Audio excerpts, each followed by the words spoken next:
നമസ്കാരം, എന്റെ പേര് റയ്യ അനസ്. മനോരമ സ്കൂളിൽ 8ാം ക്ലാസ് വിദ്യാർത്ഥിനിയാണ്. ഞാനിന്നിവിടെ വൈക്കം മുഹമ്മദ് ബഷീറിനെ കുറിച്ചാണ് പറയാൻ പോകുന്നത്. മലയാള സാഹിത്യത്തിൽ ഒരേ ഒരു സുൽത്താനേ ഉള്ളൂ.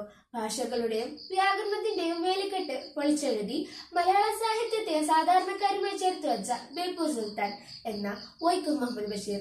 സാധാരണക്കാരിൽ സാധാരണക്കാരനായ നാട്ടുമനുഷ്യന്റെ പച്ച ഭാഷയിലുള്ള ഹാസ്യാത്മകമായ രചനകൾ വായനക്കാരെ ഒരേപോലെ ചിരിപ്പിക്കുകയും ചിന്തിപ്പിക്കുകയും കരയിപ്പിക്കുകയും ചെയ്തു. ഇതായിരുന്നു ആ തൂലികയുടെ ശക്തി. ഒരിക്കലും അദ്ദേഹം അലക്കിത്തേച്ച വടിവത്ത വാക്കുകൾ ഉപയോഗിച്ചിരുന്നില്ല.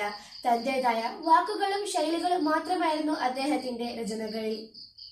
ബാല്യകാല സഖി, ഇന്ദുപ്പാപ്പക്കരാനുണ്ടായിരുന്നു, പാത്തുമ്മയുടെ ആട്, മതിലുകൾ, ശബ്ദങ്ങൾ എന്നിങ്ങനെ മലയാളികൾ ഓർത്തുവെക്കുന്ന രചനകൾ അദ്ദേഹത്തിന്റെ തൂലികയിൽ നിന്നും പിറവിയെടുത്തു. 1982 ഇന്ത്യ ഗവൺമെന്റ് പത്മശ്രീ അവാർഡ് നൽകി ആദരിച്ചു. 1987 Calicut university doctor of letter എന്ന ബിരുദം നൽകി.